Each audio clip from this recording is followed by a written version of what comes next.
नमस्कार दोस्तों, सर्वांग मोटिवेशन चैनल में आपका स्वागत है। दोस्तों, क्या आपने कभी सोचा है कि अगर आपका मन आपका गुलाम बन जाए तो आप क्या नहीं कर सकते? क्या आपने कभी महसूस किया है कि आपकी जिंदगी में सबसे बड़ी लड़ाई बाहर की दुनिया से नहीं, आपके अपने मन से है? सुबह उठने का मन नहीं करता, कुछ नया सीखने का मन नहीं करता, बुरी आदतें छोड़ने का मन नहीं करता, गुस्सा आ जाता है, मन भटक जाता है, काम करने को मन नहीं करता और फिर दिन के अंत में पछतावा होता है कि आज भी खुद से हार गया। कभी सोचा है कि ऐसा क्यों होता है? दोस्तों, इस वीडियो में हम उसी गहराई तक उतरेंगे जहां से ये सारा खेल शुरू होता है, आपके मन से। और बात बस समझने की नहीं है, बात है जागने की, सच को देखने की, अपने मन को साधने की। क्योंकि जिसने अपने मन को साध लिया उसने सारा संसार जीत लिया। गौतम बुद्ध ने कहा है कि मन ही सब कुछ है, तुम जो सोचते हो वही बन सकते हो। अब जरा सोचिए, अगर आपका मन ही बार बार सोचता है कि मैं कमजोर हूँ, मुझे कुछ नहीं आता, मेरा ध्यान नहीं लगता, तो वह सोच धीरे धीरे आपका सत्य बन जाती है। और यही है मन की सबसे बड़ी चाल।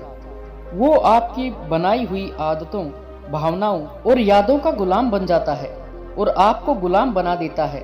मन एक बंदर की तरह है जो हर पल उछलता है, कभी भविष्य की चिंता में तो कभी अतीत के पछतावे में। आपके साथ भी होता है ऐसा। आप कुछ करने बैठते हैं और अचानक मन में कोई पुरानी बात याद आ जाती है, कोई दुख, कोई गलती, कोई डर, और फिर आप वहीं अटक जाते हैं, कुछ करते ही नहीं। आपका शरीर वहीं बैठा होता है पर मन कहीं और होता है, कोई नहीं जानता। अब जरा सोचिए, ये वही मन है जो आपको महान बना सकता है अगर आप इसे समझ लें, इसे दिशा दे दें। क्योंकि मन खुद नहीं जानता कि क्या अच्छा है, क्या बुरा है। वह तो बस जिस चीज को आप बार बार दोहराते हो उसी को सच मान लेता है। अगर आप हर रोज खुद से कहते हो कि मैं कुछ नहीं कर सकता, मेरा मन नहीं लगता, मेरी किस्मत खराब है, तो मन वही दोहराएगा, वही परोसता रहेगा और आप उसी में डूबते जाओगे। पर अब वक्त आ गया है कि आप इस मन को पहचानो, इसका व्यवहार समझो, इसकी चालाकी पकड़ो और इसे खुद के अधीन करो। मनोविज्ञान कहता है कि हमारे 95% निर्णय हमारे अवचेतन मन से लिए जाते हैं। यानी हम जो सोचते हैं, जो महसूस करते हैं, उसका बड़ा हिस्सा हमें पता भी नहीं चलता और फिर भी वही हमारे जीवन की दिशा तय करता है। यानी अगर आपने अपने मन को सही प्रशिक्षण नहीं दिया तो वह बिना आपकी मर्जी के आपको वहां ले जाएगा जहां आप कभी नहीं जाना चाहते। अब एक बात ध्यान से समझो, अगर आपका मन ही नियंत्रण में नहीं है तो दुनिया का कोई लक्ष्य, कोई रिश्ता, कोई सफलता आपको संतोष नहीं दे सकती। क्योंकि उस सब को जीने के लिए सबसे पहले जिस चीज की जरूरत है वो है मन की स्थिरता। आधुनिक विज्ञान भी यही कहता है। दिमाग की वायरिंग और फायरिंग, यानी आप जैसे सोचते हो वैसे ही आप बनने लगते हो। हर बार जब आप नकारात्मक सोचते हो, आपका दिमाग उसी सोच की आदत डाल लेता है और यही आपकी पहचान बन जाती है। अब जरा रुकिए और सोचिए, क्या आप वाकई में अपने मन के मालिक हैं या फिर आपका मन ही आपको चला रहा है? यही है वह सवाल जो इस वीडियो की शुरुआत है। क्योंकि जब तक आप इस सवाल का जवाब खुद नहीं ढूंढेंगे तब तक कोई बाहरी ज्ञान, कोई मोटिवेशन, कोई तरीका काम नहीं करेगा। इस वीडियो में हम आपके सामने वो रहस्य खोलने वाले हैं जिसके बाद आप जानोगे कि मन को जीतना क्या होता है। अपने मन को जीतना कोई एक दिन का काम नहीं है, ये एक अभ्यास है, एक यात्रा है, एक युद्ध है जो हर दिन लड़ा जाता है। लेकिन अगर आप इस युद्ध को समझ लें तो जीत पक्की है। अब हम उस बिंदु पर पहुंच चुके हैं जहां से असली सफर शुरू होगा। इस सफर में हम जानेंगे मन को नियंत्रित करने की 5 सबसे शक्तिशाली विधियां जो न केवल आपके विचारों को बदलेंगी बल्कि आपके जीवन की दिशा ही मोड़ सकती हैं। इसलिए दोस्तों, इस वीडियो में अंत तक बने रहें, क्योंकि अब जो आएगा वो सिर्फ जानकारी नहीं, जागृति है। पहली विधि है सकारात्मक आत्मवार्ता। क्या आपने कभी अपने आप से कहा है मैं हमेशा गलती करता हूँ, मेरे बस की बात नहीं है। अगर हाँ, तो आज इस वीडियो को पूरा देखना, क्योंकि ये आपके जीवन की दिशा को बदल सकता है। क्योंकि जिस व्यक्ति से आप सबसे ज्यादा बातें करते हैं वह कोई और नहीं, आप खुद हैं। और यही बातचीत आपके भविष्य की दिशा तय करती है। हमारा मन जो सोचता है वही हम बनते हैं, ये विज्ञान भी कहता है और ब्रह्म ज्ञान भी। ये मन को कंट्रोल करने की पहली शक्तिशाली विधि है। सकारात्मक आत्मवार्ता यानी अपने आप से सकारात्मक बातें करना। ये कोई मामूली आदत नहीं है, ये आपकी आत्मा से सीधा संवाद है। जब हम हर रोज खुद को नकारात्मक बातें कहते हैं, जैसे मैं कमजोर हूँ, मेरे साथ ही ऐसा क्यों होता है, मुझे कुछ नहीं आता, तो हमारा अवचेतन मन उन बातों को सच मानने लगता है। फिर वही बातें हमारी आदत बन जाती हैं, हमारी सोच बन जाती हैं, और धीरे धीरे हमारा भविष्य भी वैसा ही बनने लगता है। मनोविज्ञान कहता है कि हमारा अवचेतन मन हर उस बात को रिकॉर्ड करता है जो हम खुद से बार बार कहते हैं। इसलिए अगर आप खुद से बार बार बोलते हैं मैं हार जाऊंगा, तो आपकी सोच हारने वाली बन जाएगी। और अगर आप खुद से रोज बोलें कि मैं कर सकता हूँ, मैं सीख सकता हूँ, मुझे खुद पर विश्वास है, तो आपका दिमाग उसी दिशा में काम करने लगेगा, सफलता की दिशा में। इस आत्मवार्ता का असर केवल आपके आत्मविश्वास पर ही नहीं पड़ता, बल्कि ये आपके शरीर की ऊर्जा, आपके फैसले और आपकी दृष्टि तक को प्रभावित करता है। गौतम बुद्ध ने कहा था कि मन ही सब कुछ है, जैसा तुम सोचते हो वैसे ही बन जाते हो। उनकी ये बात आज के विज्ञान से भी मेल खाती है। जब आप बार बार खुद से अच्छा बोलते हैं तो आपका दिमाग नई संभावनाओं के लिए खुलने लगता है। अब सवाल ये है कि ये सकारात्मक आत्मवार्ता करनी कैसी है।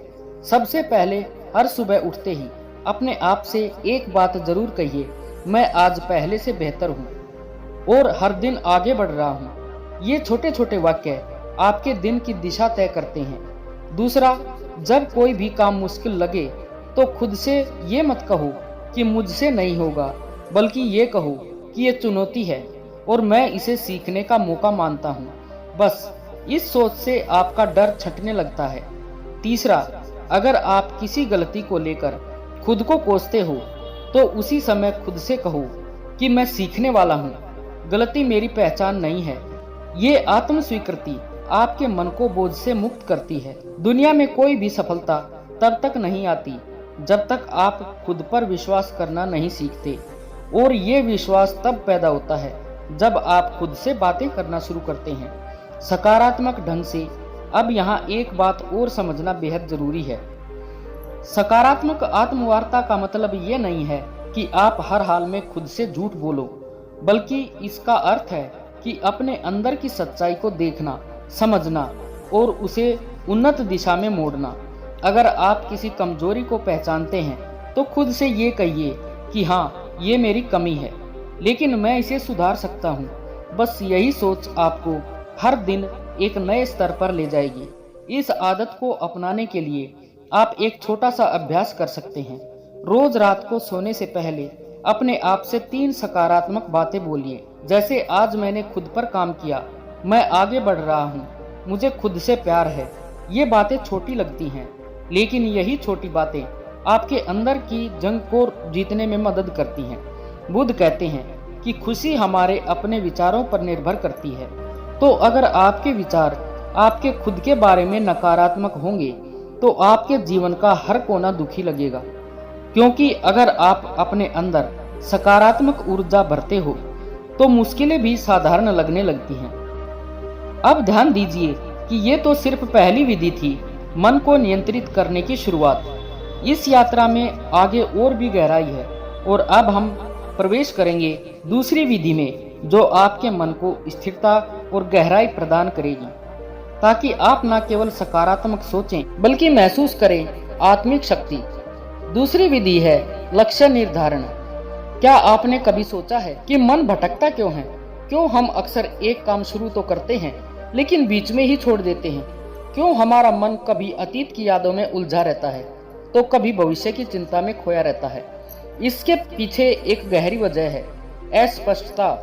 मन को दिशा तब मिलती है जब उसे पता हो कि उसे जाना कहाँ है। और जब ये दिशा नहीं होती तो मन बिल्कुल उस घोड़े की तरह होता है जो खुली जमीन में बेतहाशा दौड़ रहा हो, बिना किसी मंजिल के। इसलिए मन को नियंत्रित करने की दूसरी शक्तिशाली विधि है लक्ष्य निर्धारण। जी हाँ, स्पष्ट, यथार्थवादी और प्रेरणादायक लक्ष्य। जिस इंसान ने अपने जीवन का उद्देश्य तय कर लिया, उसका मन खुद ब खुद अनुशासित हो जाता है। गौतम बुद्ध ने एक बार कहा था कि यदि कोई व्यक्ति एक बाण को निशाने पर चलाता है तो पहले वह जानता है कि निशाना कहाँ है। उसी प्रकार जीवन को सही दिशा में ले जाने के लिए मनुष्य को पहले अपने लक्ष्य को जानना चाहिए। ये बात सिर्फ बौद्ध दर्शन में नहीं बल्कि आधुनिक मनोविज्ञान में भी साफ साफ कही जाती है। मनोवैज्ञानिक कहते हैं कि जब आप स्पष्ट लक्ष्य बनाते हैं तो आपका मस्तिष्क एक केंद्र बिंदु ढूंढ लेता है।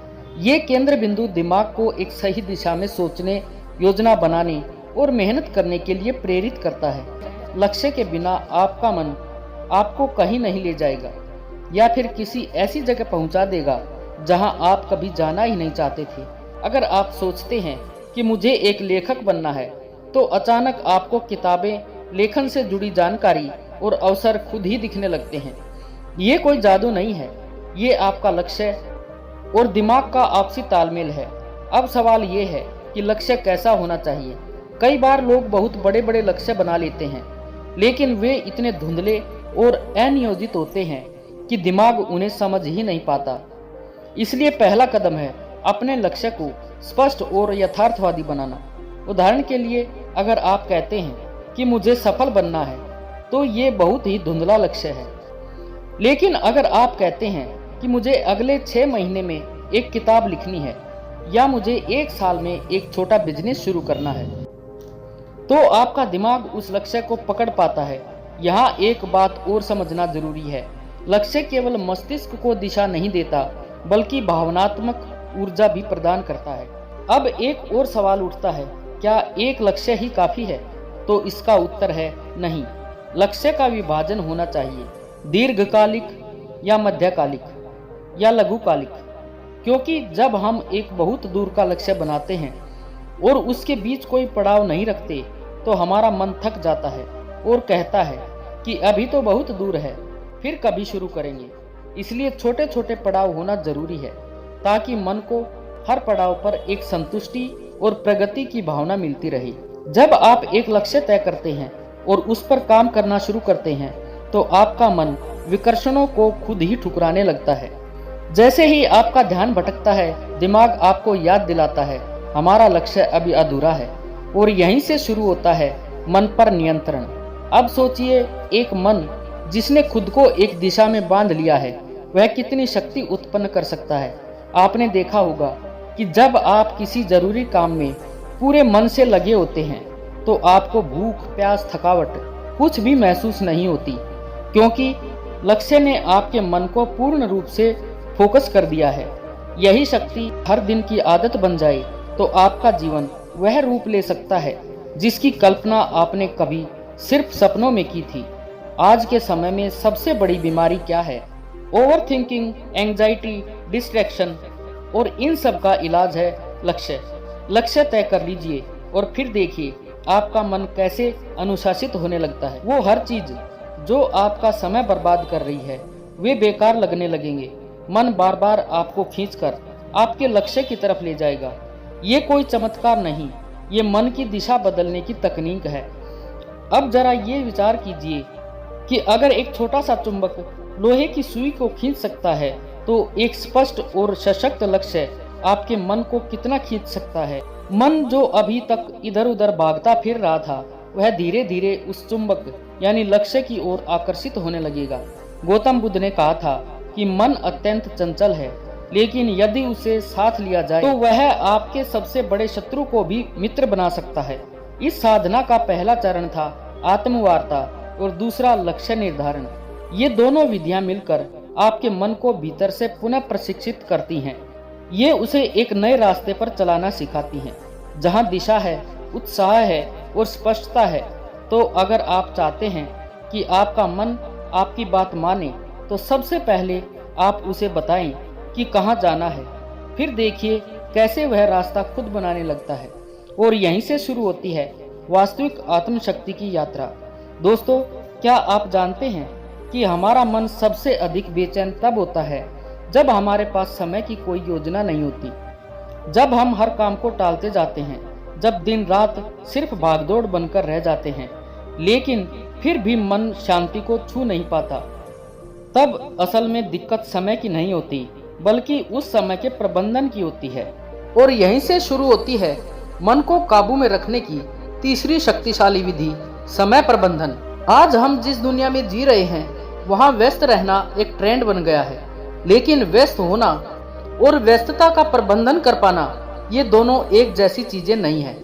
अगर आप दिन भर बहुत कुछ करते रहते हैं लेकिन अंत में थक कर गिर पड़ते हैं और खुद से ही नाराज रहते हैं, तो यकीन मानिए आप समय को नहीं चला रही, समय आपको चला रहा है। और जब समय हमें चलाने लगे तो मन खुद ब खुद बेचैन, चिंतित और थका हुआ महसूस करता है।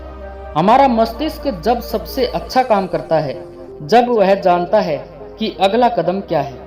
मन को दिशा चाहिए, स्पष्टता चाहिए, और वह स्पष्टता आती है अच्छे समय प्रबंधन से। जब आप हर काम के लिए एक उचित समय निर्धारित कर देते हैं, जब आप जानते हैं कि किस काम को कब करना है, तो आपका मन खुद ब खुद शांत रहता है, क्योंकि उसे पता है अब कुछ भी अनियंत्रित नहीं है। समय प्रबंधन केवल घड़ी की सुइयों को देखने का नाम नहीं है, यह एक विज्ञान है, एक कला है और साथ ही एक साधना है। अगर आपने इसे साध लिया है तो आप केवल अपने दिन को नहीं, अपने जीवन को, अपने भाग्य को और अपने मन को भी साध लेंगे।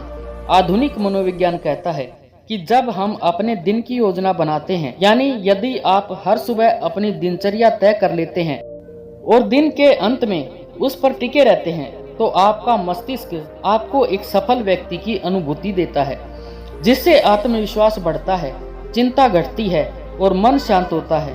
अब बात करें ब्रह्म ज्ञान की, तो हमारे प्राचीन ग्रंथों में भी समय को सबसे बड़ा गुरु माना गया है। जो इस शक्ति के साथ चलना सीख लेता है उसके लिए कोई भी लक्ष्य असंभव नहीं रह जाता। गौतम बुद्ध भी समय के महत्व को भली भांति समझते थे।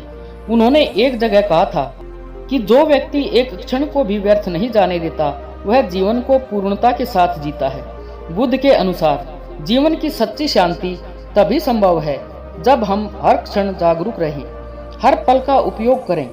उन्होंने एक और अद्भुत बात कही थी, भविष्य की चिंता मत करो, भूतकाल के पछतावे में मत रहो, वर्तमान क्षण में जियो, क्योंकि यहीं पर जीवन है। समय प्रबंधन हमें वर्तमान में केंद्रित रहने की कला सिखाता है। जब हम अपने कार्यों को समयबद्ध करते हैं तो हम अपने मन को अनावश्यक विचारों और चिंताओं से बचाते हैं। इससे मन ना तो अतीत की गलतियों में भटकता है, ना भविष्य की अनिश्चितता में उलझता है। वह ठहरता है, जागता है और नियंत्रण में आता है। आधुनिक समय में अगर कोई व्यक्ति कहता है कि मेरे पास समय नहीं है, तो असल में वह कह रहा है कि मेरे पास प्राथमिकता तय करने की कला नहीं है। क्योंकि सच ये है कि हम सबके पास एक ही दिन के 24 घंटे हैं। अंतर केवल इस बात में है कि उन्हें कोई उपयोग कैसे करता है। कोई उस समय से अपने सपनों का महल बना लेता है, तो कोई उसी समय को टाल मटोल और आलस्य में गंवा देता है। एक और मनोवैज्ञानिक शोध ये बताता है कि जब कोई व्यक्ति अपने कामों को सही समय सारिणी में बांट देता है, तो उसकी निर्णय लेने की शक्ति में 35% तक की वृद्धि देखी जाती है। यानी समय की सही योजना न केवल काम में सहायता करती है, बल्कि मनोबल और मानसिक स्थिरता को भी बढ़ाती है। अब सोचिए, अगर हर सुबह उठकर आप केवल इतना जान लें कि आज का दिन आपके हाथ में है और आपको इसे किस प्रकार जीना है कि शाम तक आपका मन थक कर नहीं बल्कि तृप्त होकर सोए, तो कितना बदल जाएगा आपका जीवन। आप स्वयं अनुभव करेंगे कि मन अब उतना बेकाबू नहीं है, विचारों का शोर कम हो रहा है और एक गहरी स्पष्टता जन्म ले रही है। समय का सही प्रबंधन एक तरह से अपने आप से किया गया सबसे सुंदर वादा है कि मैं अपने जीवन को अनमोल मानता हूँ और मैं इसे यूं ही व्यर्थ नहीं जाने दूंगा। और जब ये भाव मन में दृढ़ हो जाते हैं, तब मन भी उसी अनुरूप काम करता है, वह आपके नियंत्रण में आने लगता है। तो यदि आप अपने मन को नियंत्रित करना चाहते हैं, शांत और स्थिर बनाना चाहते हैं, तो हर घंटे का हिसाब रखिए और सबसे जरूरी हर पल को पूरी जागरूकता और गहराई से जीने की आदत डालिए। जब मन देखेगा कि आप समय का सम्मान कर रहे हैं तो वह भी आपको सम्मान देगा। दोस्तों, क्या आप जानते हैं हम सबके भीतर एक ऐसी शक्ति है जो अगर जाग जाए तो ना कोई डर टिक सकता है, ना कोई चिंता, ना कोई भ्रम। लेकिन अफसोस की बात यह है कि आज की भागदौड़ भरी जिंदगी में हम उस शक्ति से बिल्कुल कट चुके हैं। मन एक भटकती हुई हवा बन गया है, कभी अतीत के पछतावे में उलझा हुआ तो कभी भविष्य की चिंता में डूबा हुआ। और यही सबसे बड़ा कारण है मानसिक अशांति का, नींद ना आने का, अकेलेपन का और आत्मविश्वास की कमी का। आज हम बात करने जा रहे हैं ध्यान की, यानी मेडिटेशन की। ये सिर्फ कोई साधना नहीं है, कोई ट्रेंड नहीं है, ये कोई वेस्टर्न तकनीक नहीं, बल्कि ये हमारी ही आत्मा का द्वार है, जिससे होकर हम अपने भीतर के सच्चे स्वरूप तक पहुंच सकते हैं। हर दिन कुछ ही मिनट का ध्यान आपके पूरे जीवन की दिशा बदल सकता है। और ये कोई अतिशयोक्ति नहीं है, ये विज्ञान भी मान चुका है और ब्रह्म ज्ञान भी बार बार इसी बात की पुष्टि करता है। जब आप ध्यान करते हैं तो सबसे पहले जो होता है वह यह है कि आपका मन स्थिर होता है। वह मन जो अभी तक बंदर की तरह इधर उधर कूद रहा था वह शांत हो जाता है। और जब मन शांत होता है तभी तो आप अपने विचारों को स्पष्ट देख सकते हैं। परेशान करने वाला तो भ्रम होता है, और भ्रम तब टूटता है जब विचारों में स्पष्टता आती है कि जो बात पहले आपको बहुत जल्दी गुस्सा दिला देती वही बात अब आपको हंसी में टालने की शक्ति दे दे। जो पहले आपकी नींद छीन लेती थी वही अब आपको गहरी नींद में डुबा दे। ध्यान कोई दिखावा नहीं है, ये एक आंतरिक प्रक्रिया है और ये तभी फल देती है जब आप इसे श्रद्धा और नियमितता से करते हैं। जैसे शरीर में एक व्यायाम जरूरी है, वैसे ही मन के लिए ध्यान एक आवश्यकता है। ये कोई विकल्प नहीं बल्कि मानसिक स्वच्छता का मूल आधार है। अब जरा एक पल रुकिए और अपने भीतर झांकिए, बिना किसी आवाज के, बिना किसी शब्द के, बस खुद के साथ कुछ पल बिताने की कोशिश कीजिए। क्या आप जानते हैं कि जब आप गहराई से ध्यान में जाते हैं तो आप न सिर्फ अपने विचारों को समझने लगते हैं बल्कि आप ये भी महसूस करने लगते हैं कि आप वो विचार नहीं हैं, आप तो वह देखने वाला है जो हर विचार को आते जाते देख रहा है। गौतम बुद्ध ने ध्यान को जीवन का मूल बताया। उन्होंने कहा कि ध्यान ही एकमात्र रास्ता है जिससे तुम अपने भीतर की आग को बुझा सकते हो। उन्होंने वर्षों तक मौन साधना की, अपने विचारों को परखा और उसी गहराई से उन्होंने संसार को बताया कि मनुष्य का दुख किसी बाहरी कारण से नहीं होता बल्कि उसके मन की अस्थिरता ही उसका सबसे बड़ा दुश्मन है। और इस दुश्मन को हराने का एकमात्र रास्ता ध्यान है। बुद्ध के अनुसार ध्यान तुम्हें साक्षी बनाता है और जब तुम साक्षी हो जाते हो तब तुम अपने डर को भी, अपने क्रोध को भी और अपनी व्यथा को भी बाहर से देख सकते हो। और यही दूरी मुक्ति की शुरुआत है। आज जितना समय हम बाहरी चीजों पर खर्च कर देते हैं, मोबाइल स्क्रॉलिंग, टीवी देखना या बेवजह की बातचीत, अगर उसी में से हम सिर्फ 15 मिनट अपने लिए, अपने मन के लिए दे दें तो सोचिए हमारा जीवन कितना बदल सकता है। ध्यान करने के लिए किसी विशेष स्थान की या किसी विशेष पद्धति की आवश्यकता नहीं है। बस शांति ही एक कोना है, बस शांति हो, एक कोना हो और थोड़ी सी इच्छा खुद को समझने की, खुद से मिलने की। आप चाहें तो आंखें बंद करें, अपनी सांसों पर ध्यान दें, चाहें तो ओम का उच्चारण करें, चाहें तो सिर्फ मौन रहें। तरीका कोई भी हो सकता है लेकिन परिणाम हमेशा एक ही मिलेगा, शांति, गहराई और भीतर की शक्ति। ध्यान हमें सिखाता है कि समाधान कोई और नहीं देगा, हमें खुद ही खोजना होगा। ध्यान हमें सिखाता है कि जब तक तुम अपने मन पर नियंत्रण नहीं करते तब तक कोई भी चीज तुम्हें पूरी तरह संतुष्टि नहीं दे सकती, ना दौलत, ना रिश्ते, ना सफलता। और अंत में एक बात जो सबसे जरूरी है, ध्यान कोई एक बार का प्रयोग नहीं है, ये एक निरंतर यात्रा है। जैसे जैसे आप इस यात्रा में आगे बढ़ेंगे वैसे वैसे आप खुद को उस रूप में जानने लगेंगे जो आप वास्तव में हैं। आप पाएंगे कि आप सिर्फ एक शरीर नहीं, एक नाम नहीं, एक पहचान नहीं, बल्कि आप शुद्ध चेतना हैं, शुद्ध शक्ति हैं और जब ये बोध हो जाता है तब मन पर नियंत्रण कोई कठिन कार्य नहीं लगता। तब चिंता मिट जाती है, डर भाग जाता है, भीतर से आवाज आती है, अब तू मुक्त है। और ठीक यहीं से हमारी अगली विधि की शुरुआत होती है, जो इस शुद्ध चेतना को और अधिक गहराई से पहचानने की ओर हमें ले जाएगी। जब जीवन की आपाधापी हमें थका देती है, जब विचारों का शोर इतना बढ़ जाता है कि अपने ही मन की आवाज सुनना मुश्किल हो जाता है, तब हम अक्सर मानसिक शांति की तलाश में भटकते हैं।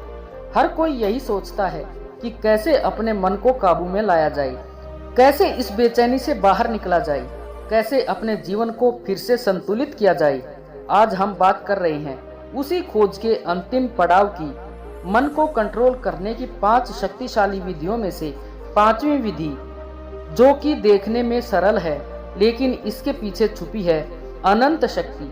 ये विधि है शारीरिक व्यायाम, यानी रेगुलर फिजिकल एक्सरसाइज।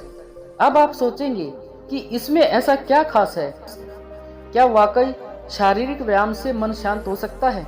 तो चलिए आज हम इस पर गहराई से बात करते हैं, सिर्फ शब्दों से नहीं बल्कि विज्ञान, प्राचीन ज्ञान और अनुभव से जुड़े तथ्यों के आधार पर। सबसे पहले ये समझिए कि हमारे मन और शरीर का रिश्ता कितना गहरा है। जब शरीर में कोई बदलाव होता है तो उसका सीधा असर मन पर पड़ता है, और जब मन में कुछ चलता है तो शरीर उसका असर झेलता है। इसलिए अगर आप अपने मन को नियंत्रित करना चाहते हैं तो शरीर को अनदेखा नहीं कर सकते। जो लोग रोजाना व्यायाम करते हैं वे मानसिक रूप से ज्यादा स्थिर, शांत और सकारात्मक बने रहते हैं। अब अगर हम प्राचीन ब्रह्म ज्ञान की ओर देखें तो वेदों और उपनिषदों में भी कहा गया है कि शरीर माध्यम खलु धर्म साधनम, अर्थात ये शरीर ही धर्म पालन का पहला साधन है। जब शरीर स्वस्थ होगा तभी मन भी अनुशासित होगा और जीवन का लक्ष्य प्राप्त कर पाना संभव होगा। गौतम बुद्ध के जीवन में भी इसका विशेष महत्व देखने को मिलता है। बुद्ध ने अपने शिष्यों को केवल ध्यान और उपदेश ही नहीं दिए, बल्कि उन्हें नियमित रूप से चलने, शरीर को सक्रिय रखने और अपने शरीर के साथ अपने मन का भी ध्यान रखने की शिक्षा दी। जीवन में मध्य मार्ग अपनाओ, यह बुद्ध का सबसे बड़ा संदेश था। ना तो शरीर को इतना थकाओ कि वह टूट जाए और ना ही उसे इतना आराम दो कि वह जड़ हो जाए। संतुलन ही असली साधना है।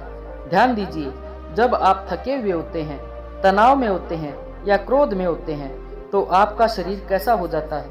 आपकी सांसें तेज चलने लगती हैं, मांसपेशियां कस जाती हैं, नींद उड़ जाती है और पेट में गड़बड़ी होने लगती है।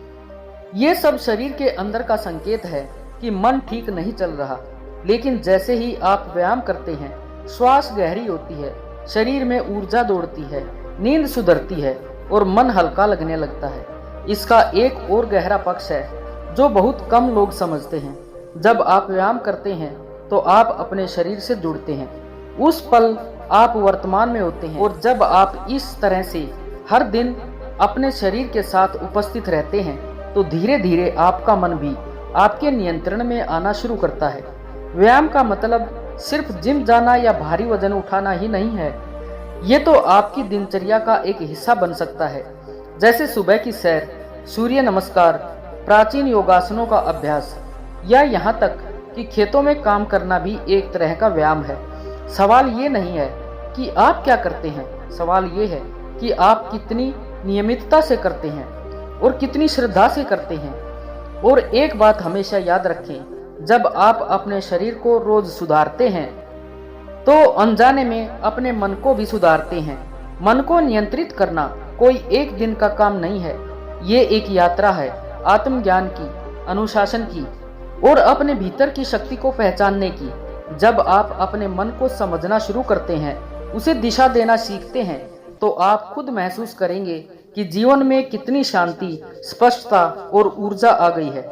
आज से ही छोटी शुरुआत करें, ध्यान करें, अपनी सांसों पर ध्यान दें, अपने विचारों को देखें और हर दिन खुद से जुड़ने का प्रयास करें।